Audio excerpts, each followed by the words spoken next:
Live from Sin City, it's the Socks and Pinstripes Podcast. And now, here's the star of the show, Diet Dr. Griffin! Crotch shot. This is Diet Dr. Griffin back with another episode of the Socks and Pinstripes Podcast. Now, I wouldn't exactly call myself somebody who is overly fashionable. I generally wear jeans, a t-shirt, a baseball hat, and a jacket, depending on the weather. I couldn't tell you about what styles are in for men and how to look more fashionable. I'm not David Beckham, okay? I'm just a simple person who enjoys the simple things in life. But I do know something that I don't want to see when I'm going out and about, and that is a guy's penis. Why would I be talking about this on this podcast? Well, it's because of the see-through MLB uniforms. If you're listening to a baseball podcast like mine, I'm sure you have probably gone onto Twitter or X-Twitter or X-Men Twitter about the MLB uniform situation and have seen some very suggestive photos that would make you think that maybe some MLB players, and I'm talking about you, Giancarlo, should consider supplementing their income with OnlyFans. The PG version of that comment was basically the fact that when the uniforms are tucked in, you can see where the shirt ends on pretty much any light-colored jersey, and most of the teams in the league have some kind of home white jersey. I can't imagine what it's going to be like when it's raining out. And maybe we see a couple of nipples coming out, or maybe we see something else. It could end up being like a wet t-shirt contest. And we all know Daniel Vogelbach's going to win that contest. Players have complained about the feel of the uniforms, the materials, which makes sense given the see-through status. The material is different and thinner than they have typically been. But even before these revealing uniforms were revealed, they were showing images of the backs of the jerseys. In particular, they were comparing Seattle Mariners jerseys. I believe it was Logan Gilbert on one side and George Kirby on the other. And the lettering and the logo, everything just looked really cheap. Nike has the current contract on MLB uniforms, but Fanatics now is the one that is making the uniforms under the Nike logo, and the quality has just been really bad. Pretty much everyone of age, including the reporters, are making comments about the uniforms and how embarrassing it is for the game. Even the MLB Players Union chief, Tony the Tiger Clark, was making comments about how poorly the uniforms were. And, Tony's always been a guy who's focused more on the player comforts, being that he was a former player himself and now is a professional grizzly bear. He should probably go back to focusing on why the NL Cy Young Award winner still hasn't signed with the team. I think the players all around are frustrated that Snell hasn't gotten a deal yet. I imagine, given the public embarrassment, that the owners will probably fix this fairly soon and manage to get something from the players for doing it, because they really don't care about the uniforms and they just want to get money from the contracts. It's a business for these owners. They want to make money and not lose money every year.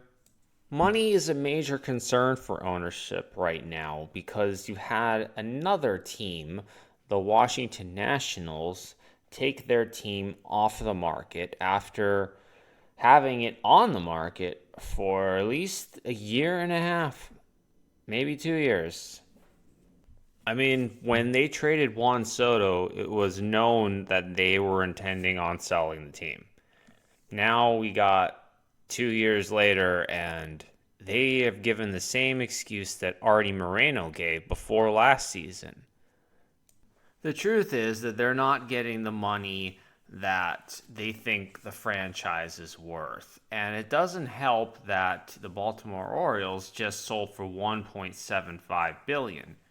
You've got teams in the NBA like the Phoenix Suns that sold for $4 billion, and one of the marquee MLB teams can't even fetch half that price.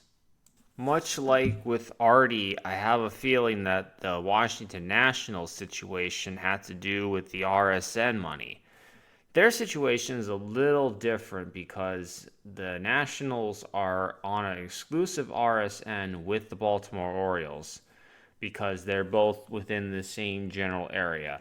But there have been lawsuits for years about the payments that are owed between each of the teams. It's difficult as a buyer to know the proper valuation of a franchise without knowing what a lot of the incoming revenue is. I don't know the specifics on how much money that they're expecting to get. That's obviously private financial records between the teams, but it is known that the San Diego Padres RSN, for example, was $60 million a year. If you have a franchise and you can't figure out if the revenue of it is $60 million or, $0 million, it's difficult to know how much it's actually worth.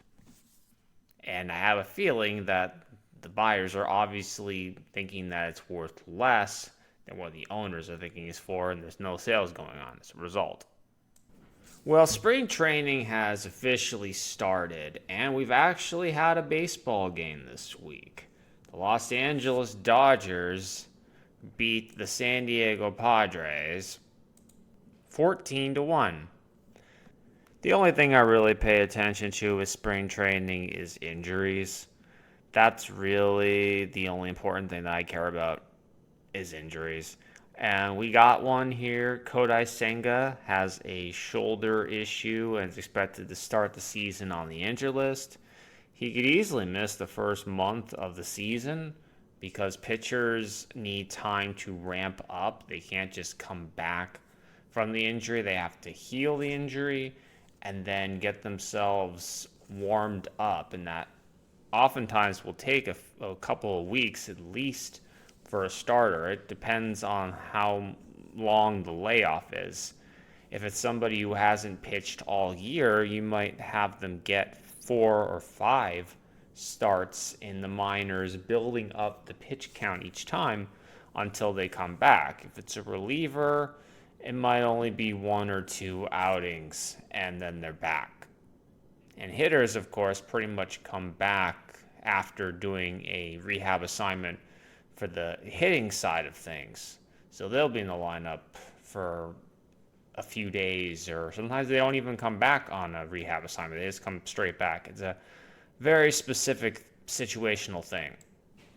Hopefully Kodai Senga will be back sooner rather than later, striking people out with his ghost forkball. Before we get to the free agency news and notes, we do have a contract extension that was made. Mitch Keller of the Pittsburgh Pirates signed a 5-year, $77 million extension. Really, he's getting his last 2 years of arbitration bought out in the contract. Keller is the best pitcher on the Pittsburgh Pirates staff and had a mild breakout last year. He had a 4.21 ERA and he managed to strike out 210 guys. If he ends up taking a step forward, as many expect him to in the next year or two, then this deal will look like a major misfire for Keller. Now, I got to give the Pirates credit here because this was an excellent move for them. Pitching has gotten astronomically expensive in free agency over the past few years.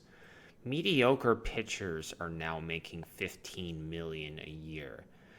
And you're telling me that you got a potential ace of the staff locked up at $15 million per year for 5 years? That's a pretty good move there. Over the past couple of years, the Pirates have actually been able to start locking up some of their young stars. They have Cabrian Hayes locked up to a long-term deal, and they got Brian Reynolds to sign on the dotted line for a deal. The Pirates also have some young talent on their squad. O'Neal Cruz is a player who came up in 2022 and electrified the shortstop position, throwing some of the fastest throws ever recorded. He's a lot like Ellie De La Cruz. They're very similar position players. They have a lot of speed. They have a lot of power. O'Neal Cruz is 6'7". He's the same height as Aaron Judge and hits the ball just as hard. He's an electrifying player that I hope the Pirates can lock up for years to come at some point. Former number 1 overall pick Paul Skeens, a starting pitcher, is expected to join the team at some point during the season.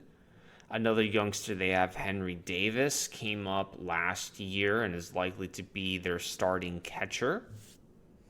Things may be turning on the up and up for the Pirates. We'll have to talk more about them when we do our series on the divisional standings for the upcoming season and making my Griffdictions on that. Free agency was again another slow grind of a week where I could probably count all the major moves on one hand. Not good. Last week, I talked about Liam Hendriks and how he had a deadline about whether or not he was going to sign, and that deadline had passed. Well, he managed to land himself a deal with the Boston Red Sox as he's recovering from his Tommy John surgery. It's a 2-year, $10 million deal with incentives, and he will likely miss the entire season recovering from Tommy John surgery. I appreciate that you guys are trying to pull at my heartstrings and get me to come back and watch the team. And I don't know if it's going to work or not because, quite frankly, Liam Hendriks isn't playing this year.